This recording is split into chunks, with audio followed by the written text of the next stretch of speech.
Hey there, I'm Matt, and I just want to talk to you for a few moments about compassion.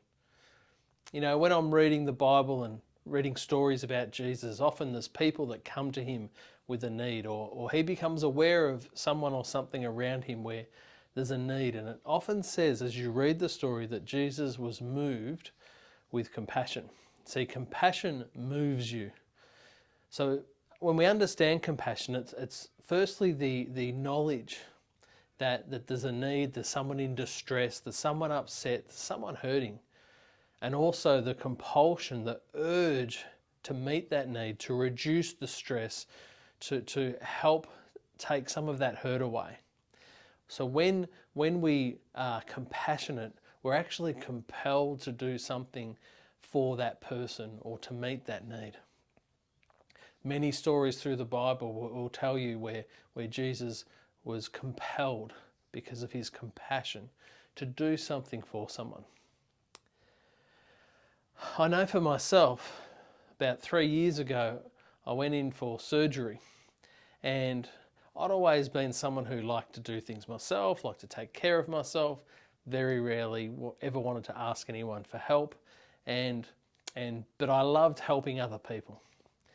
And post-surgery, as I sat on the couch, couldn't even lie down. I had 29 staples down the centre of my stomach.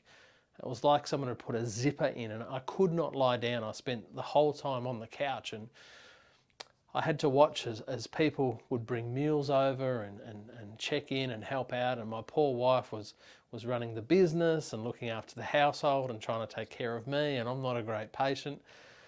And it was this overwhelming sense of relief that all these people were providing help, but at the same time, went completely against what I'm used to.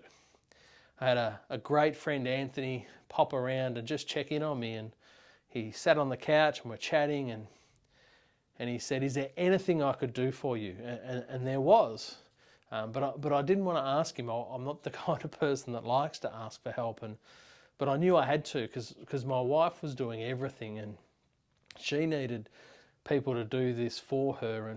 And I just said to him, "Mate, would you be able to mow the lawn?" And his reaction was, "It's done." Simple as that. He just said, "It's done." And I burst into tears. I just burst into tears because it meant so much for me that when I shared my need, he was moved with compassion to just say, "Well, it's done."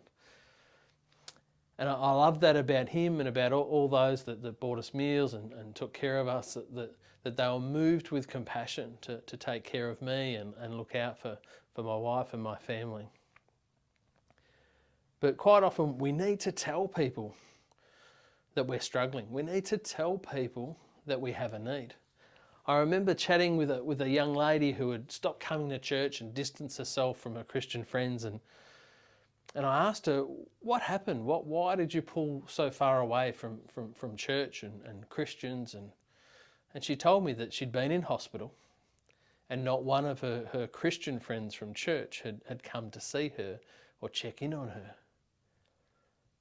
And I asked her, I said, did anyone know? Because I didn't know you'd been in hospital. I had no idea. And she shrugged her shoulders.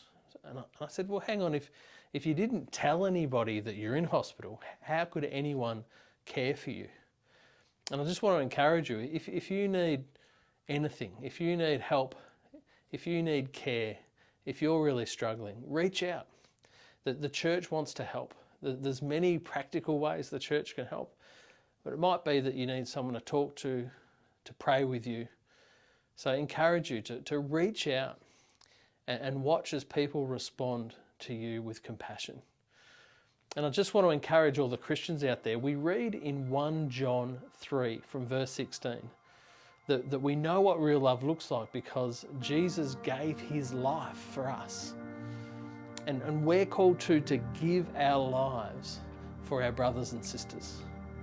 It actually talks about how if you have everything you need and you're aware of a brother or sister in need and you do nothing, then you're not demonstrating love. You see, when you're filled with God's Holy Spirit, the fruit of the Spirit just has to come out. And kindness and goodness and love come out of you, and you're compelled to care for others when you see a need. So just encourage you, Christians, that your faith looks like love in action, and love in action looks like compassion for those in need.